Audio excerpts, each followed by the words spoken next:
Hello, you wonderful people, and welcome to another episode of Super-Fanta-Fi. This being a show where I talk about TV shows of the supernatural, fantasy, and/or science fictional genre. For today's episode, I'm going to talk about the latest episode of Supernatural.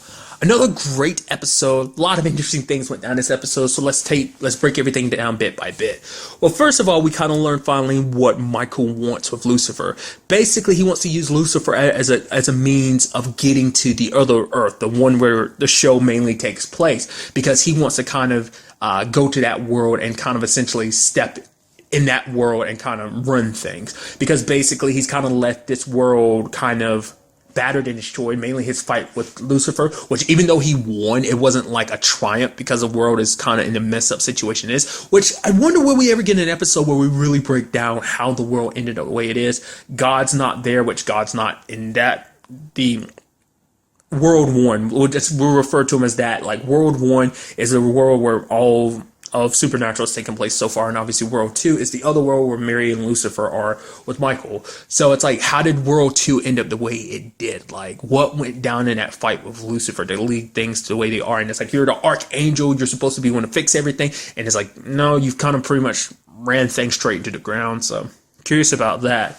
It was also interesting seeing Kevin again. Like, that's so interesting that he's alive in this world, and it's just so interesting his motives. It's like, no, I'm good. I'm helping out because Michael says he's going to take me to paradise, that other perfect world, and then I'm gonna meet some pretty ladies. Like, it's good to see where your motivations are coming from. They're coming from a great place, it seems, which is still nice to see Kevin. It's one of those situations of like, they could do a lot of interesting things considering it is a parallel world. So it's like a lot of things that kind of, Bobby's alive in that world. So that was kind of interesting. What I wasn't expecting was Lucifer escaping, though, and back to our world, especially because that means Mary got left there by herself. I was like, that sucks. Because ultimately, I'm skipping around it, but basically, the sad thing is, because Sam and Dean don't know about Lucifer being back, they don't know that their mom actually is still alive. Sam believes, but Dean, still is kind of up in the air with the whole belief thing, which obviously has gotten a lot better since Cass came back, but they don't know for sure that their mom's alive. If they knew that Lucifer was there, maybe that would answer some questions for him. But then again, it also begs the question, would Lucifer actually tell them? Would he like, I'm sorry, your mom's dead, or something like that? I feel like more so than any, because for him, it's all of, well, I think he definitely would tell them because of the whole Michael situation, because he wouldn't want Michael to come over to this world. So he needs them to save their mom, and then in the process, maybe close the door, or maybe that'd be reason for him not to tell. It's like, well, if he tells him like, nope, your mom's dead, I'm sorry, I killed her, you need to close the door with Michael so we can prevent him from coming over here. There's no reason for you to even bother trying to go to that world because your mom's dead. Something like that could be, it's really hard to say with Lucifer. It's also interesting that basically, I was wondering whether it was just because he got his grace stolen, which is weird to think about Lucifer getting his grace stolen. Has it happened before? I feel like someone, like in maybe like Amara or something, I keep stumbling on that sometimes. From Dusk Till Dawn kind of messed me up. Amara did again, ended up, didn't she siphon some of his powers at one point? I knew she beat the crap out of him at one point, but I don't remember. Maybe that's the first time that's happened, but it's weird to think about an archangel getting some of his grace stolen. But it seems like that's why he doesn't have as much mojo. I thought it was more so like crossing over, because it makes you wonder, like, how did Michael get more powerful than him? Because that's obviously why he ended up winning a fight. But it also seemed like they were more evenly matched. But then again, we've only seen Michael and Lucifer go at it once, and that was for like a little bit, like, I'm about to say 5, literally 7, more so like 7 going on 8 seasons ago / years ago. So there's that whole situation to it as well. It's also interesting about that too is that it was a flip of like World 1, because in World 2 you have Michael locking Lucifer up because it's like that's his biggest fear, is like the fact is that being locked up in a cage all alone. And it's like when you think about it, it's like you see Michael torturing him and everything, where it's like the opposite was in World 1.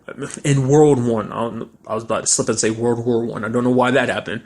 I think it might be because the title of this episode, I think, is War of the Worlds. But nevertheless, I think it's because, like,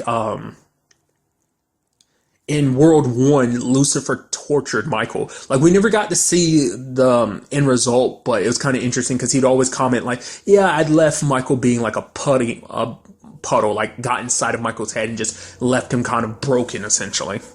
At least that's what Lucifer was saying. We never gotten a chance to see or really know for sure. So, but Lucifer is back. I do love the fact is that Cass was about to be attacked. It was angels, and Lucifer showed up and flexed on him. And afterwards, he just coughed like because it took a lot out of him. Which, interestingly enough, one of said angels, I think her name's Duma, is played by Erica Serra, who I literally brought up a couple episodes ago because the actor who played Zane in Eureka, which she played Joe in Eureka. I talked about the whole thing in the episode with the actress who played Doc from Van Helsing. I know that's a lot of names and stuff to kind of connect and throw together. I just think it's kind of interesting she pops up like this. But it's so interesting that she's an angel. Like, was that kind of, like, I'm wondering what was that all about?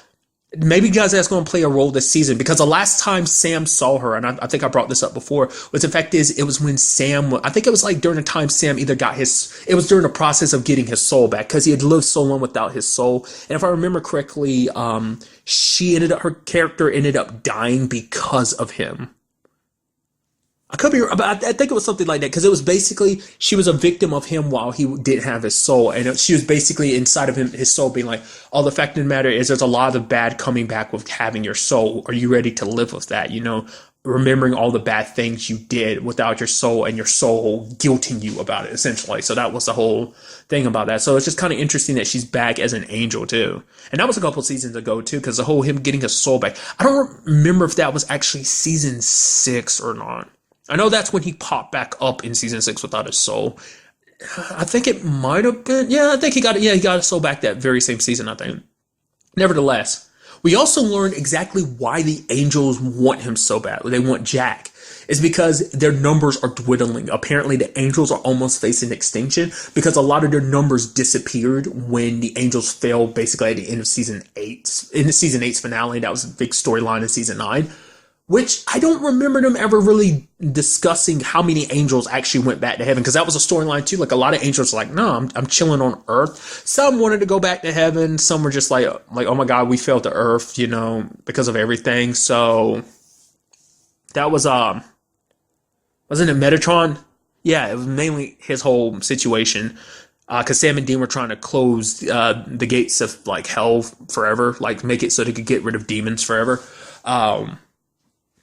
But in that particular, but like I said earlier, I don't remember like whether it's a situation of like I don't remember clearly if they were ever like, oh yeah, every angel went back to heaven, or did most of them like die on Earth or whatever, you know, did some die from the fall? Did others just die because of their respective situations? Like, I don't remember. It's been a while since I've seen season 9, so I do apologize about that. But it's like, it's just kind of interesting. And subsequently, since, you know, more angels have dropped dead here and there. So it's like, I guess overall it would make sense, considering the fact is, and the way they put it, it's like angels have not been made in a very long time, especially with the fact is, God's not been around to make angels. He literally popped up again in season 11. That was the first time in like forever anyone's seen him. So, and even then, like, you know, it's just all over the course of the series, a lot of angels have dropped dead, essentially. So they need Jack to kind of help make angels, which is like, well, it's not out of the realm, considering, I mean, we still have no idea what he is 100% capable of, considering the fact is he was able to wake Cassiel up from the empty, so that says a lot about his capabilities. So that was just fascinating. I was like wondering, did they want him to lead as their new god or something, which I think would be weird, considering God's still out there with his sister Amara. So you know, it's like, because that question comes up too, it's like, you still begging the question, what the hell is God up to, like, during this whole situation? It's like, considering it's kind of a dire situation, because you have heaven and hell all coming after what is considered probably the most powerful being that's probably ever existed, that being Jack, you know? So it's like, it seems like that's the type of situation where you kind of go, whoa, what is going on here? But I guess it's also that situation of like, well, he's leaving everything in Sam and Dean's hand, especially because Billy kind of brought that up too, that basically the Winchesters are going to be important to what's coming next. So, sadly, everything ends with Cass and Lucifer being captured by Asmodeus, because it seemed like Asmodeus, like the way the talks went before, it seemed like, oh, he was a loyal person to Lucifer. Obviously, he kind of stepped out of line, and Lucifer hurt him. But it made it seem like no, I kind of fell back in line. But it's like now that he sees and sensed that, because he saw that moment, he sensed Lucifer, and then he smiled. I was like, he knew Lucifer was back, but he was off his game. So that's why he took the time to strike. He's been waiting for his opportunity. Like the moment, like, oh yeah, like Lucifer's gone, I'll stay here instead until Jack's ready to take the throne, and I'll be there as his advisor. And basically, the throne would be his, and Jack would be his weapon to point at any direction. I'll take care of this person, this person. So Asmodeus has just been waiting for his opportunity to rise up, you know? So it seems like he's taking it. God, there's so much. Okay, there's also the fact is we had the return of Ketch. Did not see that coming. It's like all of a sudden there's these witches that drop dead, and it's like, oh, Ketch is the one responsible for it. And it's like, wait, what? And then it's like whole story like, no, it's not him. It's actually his twin brother Alexander. And it's like, huh. And then you kind of like, I don't know whether I believe you or not. Dean sure as hell didn't, which rightfully it turns out to be so. It's like, I see the way you're fighting. The fact is you asked him about my mom, which immediately Dean did not give a response to that situation, because it's like, you don't deserve to know, you piece of crap. Did everything you did to my mom try to kill us and everything? Yeah. I was wondering about that too. I was like, how is he back? Lo and behold, and he was also looking for Rowena. And at first I was like, how do you not know that Rowena died? And I'm like, right.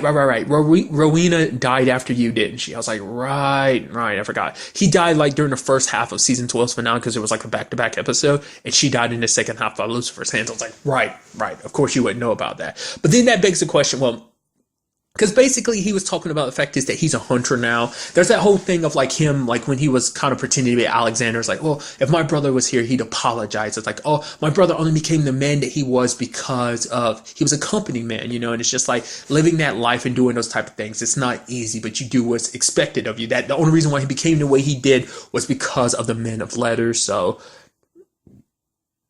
it does seem like the whole twin brother thing was complete and utter bullshit. Because that was a question thing too. It's like, I mean, does he actually have a twin brother out there? I'm still walking away from like, I don't know. Maybe it's just, you know, so.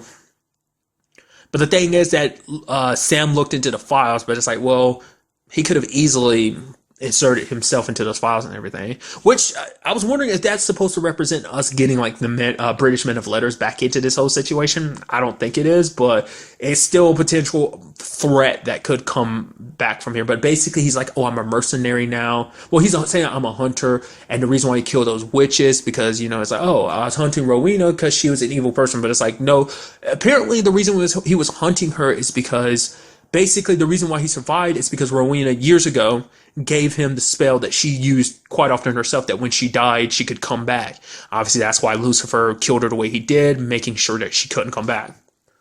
So, but it's a one-off deal, but now it's like, oh, Rowena's actually dead. So I don't know whether he actually didn't know, whether this is all a lie, like what, because apparently it seems like the person he's working for in the end is Asmodeus, which is weird considering the fact that you're from the British men of letters and you're supposed to fight against evil, yet you're working with like one of the most evil people right now, one of the literal princes of hell. I don't get that.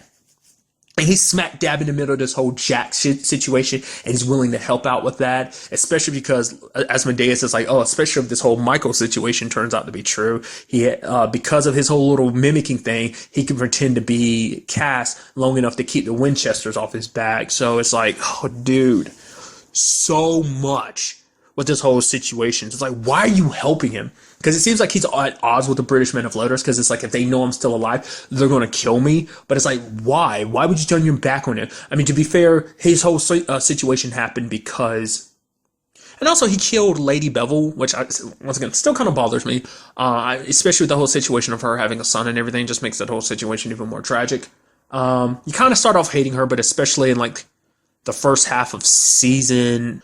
basically, nearing the end of the season with that whole situation, you kind of, like... You feel bad for her under those circumstances, but like it's almost sad. But I don't know if that has anything to do with it, or is it because like, oh, if they ask questions about how that whole Rowena, like how that whole situation happened, like how are you back alive again, you know? So there's that. There was a part of me that's hoping like, oh, this whole situation was set up to be like, oh yeah, Rowena's back, because I adore Rowena. But it's like, now it's like super sad, because it's like, well, Rowena's gone, and now Crowley's gone, which once again, there's a whole empty situation, so there's a possibility for Crowley to come back, not unless that whole thing was an act. I don't think it was. I'm pretty sure it's like, no, we're just kind of, we're without Crowley from now on. So, and also this whole situation with Jack too. Jack has kept himself hidden. Asmodeus can't find him. The angels can't find him. Cass, Sam, and Dean can't find him. It's like, how did you learn to do that so quickly? Or is someone else blocking you? Could it be a little interference from God? Like, he's like, well, things are kind of getting to that point. Like, need to step in a little bit. Maybe that's it. Because it's like, because everyone's like, okay, it's a little weird. I should, like, as powerful as he is, shouldn't I be able to sense him? Not unless Jack hasn't learned how to control his powers and conceal himself. Because he wanted to make sure, and not, because it seems like a lot of his powers are based around his emotions. Obviously, his powers kind of explode a little bit more when he's angry. And the fact is, he wants to stay hidden and away from everyone. Then obviously, he's going to put a lot more effort. Like, he's going to want to feel that feeling of solitude. So maybe his powers are reflecting that. I don't know. It's really hard to say at this point. All I can say is this was a great episode. I'm so curious to see where everything goes from here with this whole situation. It's just like all kinds of like, wait, what? Type of thing, Especially, now that Lucifer's back in the picture too. He's back in this world. What does that mean for him and Jack? And obviously that's going to tear Jack's kind of very indifferent when it comes to Lucifer. To be fair, he hasn't been around Lucifer, hasn't really known him. But Lucifer's like, oh, what about my son? And Chip over there, blah. Which, once again, I always got to comment on the fact is, I love Lucifer as a bad guy because he's one of those, he's like Crowley. He has that like little fun, charming side to himself of just being like, the fact of the matter is, like, I forgot what it was Cass was talking about. I think it was about the fact is that he was weak or something. And then, you had Lucifer being like, that was unnecessary, completely unnecessary, but I'll let it slide. There's a little bit of charm to what he says, and it's like, oh, you're such a terrible bad guy, I hate you, but at the same time I love you. He's just one of those bad guys that you just can't help but like a little bit. I just think it's just kind of interesting. And like I said, I also like, what was that whole situation with Ketch? Was it really all for the point of killing all those witches so he could get to Rowena just to be revived? I assume that was it. But so is this whole Asmodeus situation, is that just something he's doing now, or has he been doing it this entire time? That's also the question, because it's like, oh yeah, like, because he was like, oh, I freelanced all those witches, so it's like, is that it? Or was that supposed to be cover for the fact? I think it seemed like it was supposed to be cover for the whole going after Rowena situation, but now she's dead. Maybe he's just, apparently in this situation, I guess after everything that went down, maybe we'll get an episode that kind of explains exactly what he went through after coming back from the dead. I guess it's a situation where it's like, he feels like he has no allegiances anymore. He's kind of free from the men of letters. He kind of can be essentially a psychopath he always was. It seemed like this was kind of set up for him to kind of be potentially redeemed, but it seemed like he was kind of like, nah, forget that. I'm just going to be me. But like, once again, we would just have to wait and see, kind of like see where they go with this whole situation going forward. I'm so interested considering like everything they've already set up with all of this. So, but really, that's all I want to talk about in this episode. Until the next time we meet, be happy, be safe, live life to the fullest, and enjoy it. Good day and goodbye.